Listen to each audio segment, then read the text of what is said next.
Women Lead is brought to you in part by the Florida Lottery. Women lead with passion, they commit to succeed. No more shadows in the night, they're shining oh so bright. Strong women bringing change guaranteed. Women lead, women lead. Welcome to Women Lead, a production of the Women of Color Empowerment Institute. We are your hosts. I'm Michelle Austin Pammy. I'm Bernadette Norris Weeks. And I'm Kathy Eggleston. Our show today is about women, wealth, and how we get more of it. We have a very special guest, and she is going to be introduced to you by Kathy Eggleston. Well, Deborah Owens is known as America's wealth coach. She spent a long career in the financial services arena and was formerly vice president of Fidelity Investments before founding her own business, Wealthy You. She teaches women all across the country how to get and keep more wealth.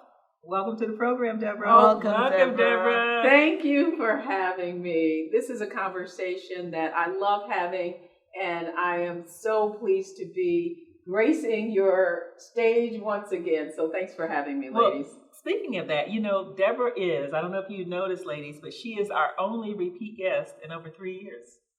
Now I Yes. know. Yes, it's true. I'm in tall grass, as my mother would say, coming from the South. It's really a pleasure being here. Well, ladies, I'm so excited because I have a new book, Wealth Secrets. Talk about making sure women get more wealth and have more of it. That's exactly what I wanted to share in the book.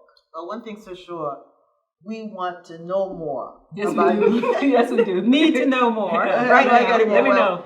And that's why you're back again, because really, when can we stop talking about an issue that's so critical to to our entire community? And especially women of color. Yes. Especially women of color. Well, what I'm so excited in my new book, Wealth Secrets, what I really have been able to share are real stories of women in Wealthy You who had just some phenomenal financial transformation.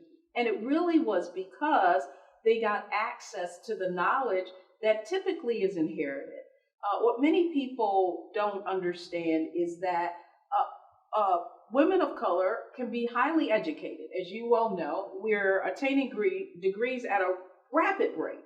We have BAs, MBAs, MSWs, PhDs, and yet when we look at assets and net worth, and which is wealth, right? What we begin to understand is that all of that education didn't necessarily turn into wealth, right? I believe that in the book, one of the things that I share is that we really got the wrong blueprint. You want to know what the right blueprint is? We want to know. You want to know. Your ticket from the Florida Lottery isn't just a ticket, it's your ticket. With over 1 billion winners and counting across the state, it's your ticket to fun and excitement. It's also your ticket to support local retailers right in your community. And with billions of dollars contributed to Florida students and schools, your ticket is their ticket to a brighter future. So no matter how you play, your ticket goes much further than you think. Women of Color Empowerment Institute, our mission is to enhance and expand leadership by women of color. We do this in a variety of different ways, including but not limited to providing mentorship opportunities for young professionals where we assist in helping to create paths to leadership. We empower women to develop capacities for social change. We produce programs that promote heritage awareness, and we provide training opportunities for business and government. Our institute holds seminars focused on professional success techniques, and we host many other events such as our popular Advocates for Change and Leaders Connect. The Women of Color Empowerment Institute publishes a magazine called Women Lead. Our signature event is the Women of Color Empowerment Conference, a yearly conference where hundreds of leaders gather from all across the United States and beyond. To learn more about membership and how you can support our programs or be a sponsor of the Women Lead TV, visit us at nationalwomenofcolor.com. Again, that's nationalwomenofcolor.com. If you think about it, and if you look at the assets that people of color own, typically there is real estate and there is insurance, right? But if we look at historical returns, and how assets have paid a return over time, what you see is that stocks and equities have outperformed any other asset class. So talk about legacy, it wasn't into the late 60s that a Black person could even become a stockbroker, right? Right. So what we're really talking about is access. But the one person that did come into our neighborhood was the insurance agent. I don't know about you, but there was a debit agent, and your grandma or right your there, auntie like knocked clockwork. on the door, and you paid that fee. And so that's really what we had access to, and that's what we're comfortable with. And because we didn't have, so how do I know we got the wrong blueprint? Well, in the book I shared the story. I kind of stumbled into this investment company, and I was amazed that, number one, I had never been exposed to stocks or investing. Like, how could in your formal education you not be exposed to this? And so I was kind of dumbfounded, but I also was curious, and I wanted to learn everything that I could. And so I started my career as a receptionist, registered sales assistant, and then went on to a career and had a pretty fast trajectory at Fidelity Investments. And that is where I got exposed to high net worth strategies. Those in the book, what I call those wealth secrets. And what I realized was that, wow, I now understand why this was not taught in my formal education, because the knowledge of how to invest, understanding the financial markets, how to navigate what is very complex. And then something else happened. And it's that, back in the day, our parents could work for an employer, and they could work for that employer 20 or 30 years, and they could retire with a very decent pension to maintain their lifestyle. What happened, though, is companies put all the risk back on the employees, and you have 401ks and 403bs and what are called defined contribution plans. You gave all that risk, but you didn't give the knowledge of how to manage it. So as a result, people, even when they do invest in their 401ks, they're doing it very conservatively, right? Because they don't understand the difference between risk and reward. And it's critical that we get exposed to this knowledge, because this knowledge is not about just us making money in our lifetimes. What is most important is that we pass that knowledge on, because that's the most valuable asset, the knowledge of how to build wealth. Well, I've noticed that, as you say, people who are extremely well prepared, educated, smart individuals are not smart about money. Like, for example, someone would invest. They walk into a bank and the bank tells them, this is what we have as a product. They invest their money in the bank's product, whatever that is. They notice that their returns are not what they thought they should be, and the money's diminishing. When the money's diminishing, I've been told this by someone who I really admire, they went in and took the money out, but now they've just secured a loss. They didn't research it, they invested, then it looks like it's going down, they take it out, and they've realized the loss. What can you tell people who are looking to invest right now? They're like, I'm ready, I think I am. I've been hearing a lot of bad things about the stock market lately. I'm hearing that basically it's not performing. It was up last year or the year before, and now it's down, and should I even take a risk? It's like gambling. What would you say to someone like that? That's a great question. And what I would say is that was my first insight. So I'm going to take you guys back down memory lane, right? So here I am, this young woman, very young, and I start at this investment company, right? So I'm there for a few months, and then the market goes down 20% at the opening, right? And so we have these people coming in, sell. And so, the stockbrokers I'm working for, they're writing all these tickets, and then they will go over a pneumatic tool, like when you go to the bank and you used to put your check in. So that's how we used to put orders in. And I'm dating myself, but I want to school you a little bit, right? So then you go back, and so you have to get these tickets, and you have to take those tickets and post them, right? So sell all day long. I'm in Dearborn, Michigan. And this is where I started my career. And so most of the people in the area worked for the auto companies, Chrysler, Ford, GM. And those workers have been investing in that stock. And so, of course, they were fearful because they had no experience in investing. They were middle-class investors. And so I'm thinking to myself, I don't know, maybe I picked the wrong career. So a little later on that day, after the market closes, we had some of our highest net worth clients come in, and they were waiting to sit with their brokers. Mm-hmm. And those brokers had the window offices, right? Because they had the biggest accounts and the wealthiest clients. And so it's 6 o'clock, it's 7 o'clock, it's 8 o'clock. I start seeing those tickets come over through that pneumatic tube, and I'm pulling my hair, and I'm saying, I'm never going to get out of here tonight, right? Because more sell orders. So I go back into the office, and I look, and I open up the tickets. What do you think they were? Were they sell orders or buy orders? Buy. They were buy orders, and they weren't just of any types of stocks. They were stocks that were brand icons, that not because anything had happened to the company, right? But it's just supply demand. More sellers, right, makes the price go down. But what it also creates is opportunity. And so the first lesson I learned very early on was that wealthy people do the opposite of most people. It's exactly what Warren Buffett says. Be fearful when others are greedy, and be greedy when others are fearful. So getting back to that, how do you share with someone that the point is that when you don't have that insight, that knowledge, those wealthy folks had inherited wealth. That was generational wealth. They were already taught that downturns were opportunities. And so as a result, they can respond differently emotionally to risk. And I think, I want our viewers to get this, is that there is possibility in volatility.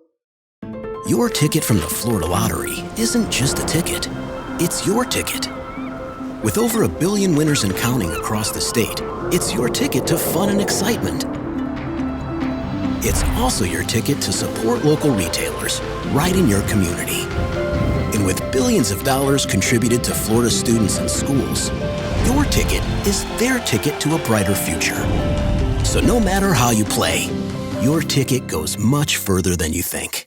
The law office of Austin, Pammies, Norris, Weeks, Powell is a full-service law firm practicing in the area of governmental law, including the representation of municipalities, civil litigation, personal injury, real estate, and corporate transactional matters. With over 100 years of collective experience, our attorneys are admitted to practice before state courts, federal courts, and the United States Supreme Court.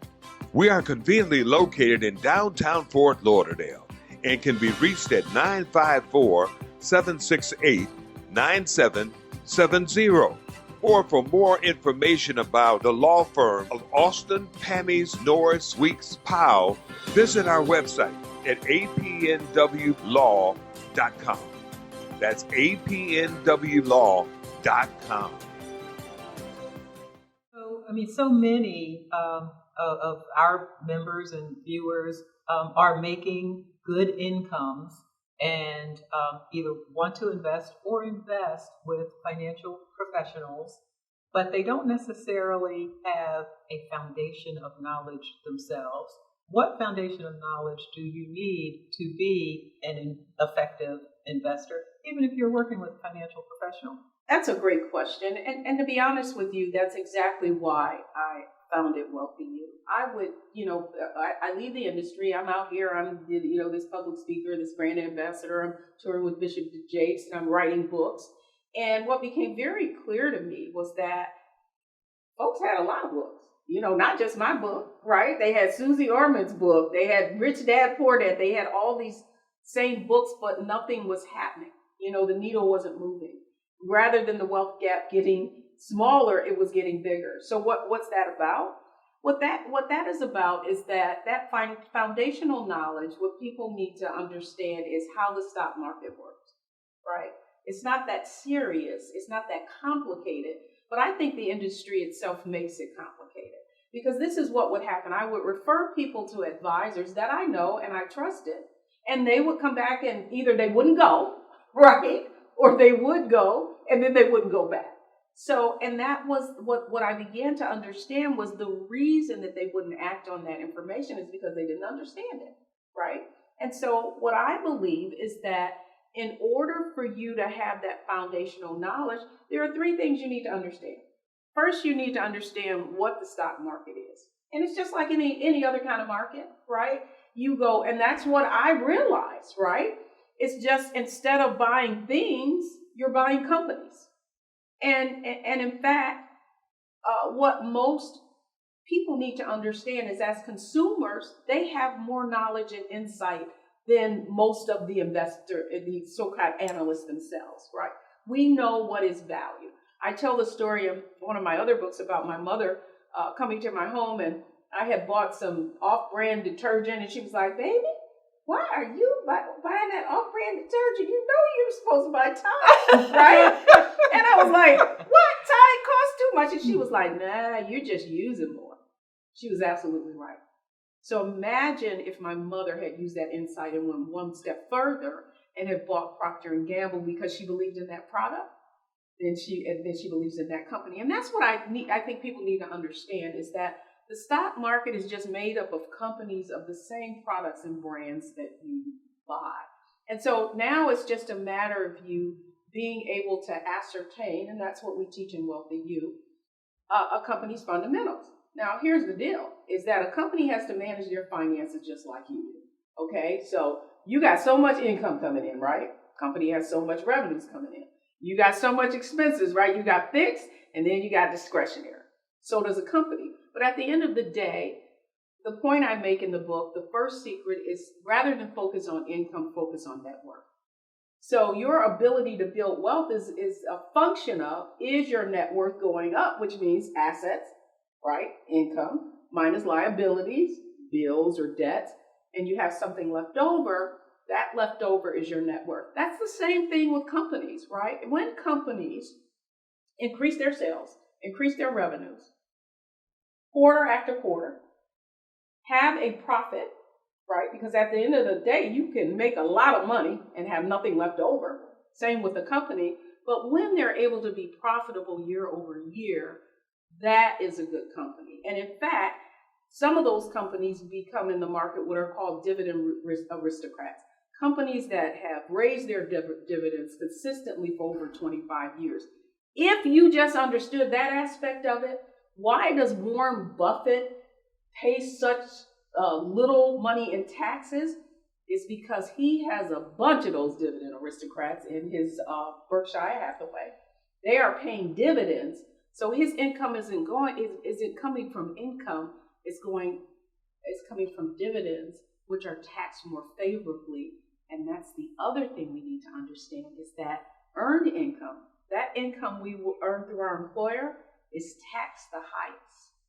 And so one of the other things that we have to take in consideration is how can we take that income and then put it in a tax advantaged situation, right? If we're investing outside of our 401ks, how can we put it in something that's going to pay tip dividends or capital gains, which are taxed lower, right? Or if it's in our 401k, then, you're going to get either a deduction on the top or be able to grow it and take it out, which is a Roth type of IRA. And so I think that's the issue. We make it so complex. And when you can make it plain for people to understand, they become more comfortable with that risk. So I'm going to put that onus on that advisor for that person coming on and being fearful and them not being able to explain what I just explained to you. And that is, one of the other, what I believe is an opportunity for Wealthy You is to really partner with financial services organizations and help their folks more effectively explain risk, prepare people for it, so that when the market goes down, they're not fearful. They really look at it as a buying opportunity. In a minute, I would like to know more about your wealth secrets, as reflected in your book. But before you mentioned something about the fundamentals of a company. But generally speaking, we're not investing in individual stocks. We're investing through financial advisors who do something called diversification. And I just wanted you to talk about what is diversification? Why would that be important? That's good. So I talked about the first step is understanding basically what a stock is, right? And then the next step is understanding that there are different asset classes. So the other thing you need to understand is what are the historical returns of different asset classes or different types of investments, right? So first, we know we've got CDs, and those are kind of money market or, assets that you get in a bank that pay a return, right? Then next up, you've got bonds. And so bonds, I don't know, back in the day, did your parents ever buy savings bonds? They would buy those savings bonds and they buy them at a discount, you maybe pay $15, they mature to 25 in 100 years. No, That's I'm just another kidding. thing. That's another thing we knew, right? Right, so we know Yeah. bonds. And so that's why if you look at where the assets are held by Black folks, most of them are in fixed income investments. So that's an asset class. That's a bond, right? So then next up, we've got stock. And so a bond, let me just explain what a bond is. A bond is where you loan your money to an institution. Like for a CD, you're loaning it to the bank, right? For a bond, you're loaning it to either the government, which is a government bond, or a corporate bond, a company, right? And then next up, and all we're talking about is how people finance things. That's all we're talking about, right? So the next step is if I'm a company, and let's say I'm a private company, and I need money, and I need a lot of it because I'm growing really fast. There are two things I can do. I can go to the bank and take out a loan, or I could say, you know what? Listen, I'm going to give you part ownership in this company if you give me some money. And so that's what companies do. That's the next level. That's the next asset, right? So I talked about money markets, right? Bonds and stocks. There are different types of stocks. There could be a small company that just started. There could be a large company like a P&G that I was just talking about. But so now I'm in those different assets. That's what I'm diversifying into. Women of Color Empowerment Institute, our mission is to enhance and expand leadership by women of color. We do this in a variety of different ways, including but not limited to providing mentorship opportunities for young professionals where we assist in helping to create paths to leadership. We empower women to develop capacities for social change. We produce programs that promote heritage awareness, and we provide training opportunities for business and government. Our institute holds seminars focused on professional success techniques, and we host many other events such as our popular Advocates for Change and Leaders Connect. The Women of Color Empowerment Institute publishes a magazine called Women Lead. Our signature event is the Women of Color Empowerment Conference, a yearly conference where hundreds of leaders gather from all across the United States and beyond. To learn more about membership and how you can support our programs or be a sponsor of the Women Lead TV, visit us at nationalwomenofcolor.com. Again, that's nationalwomenofcolor.com. I want to ask a question specifically for young people, so I'll case study it a little bit.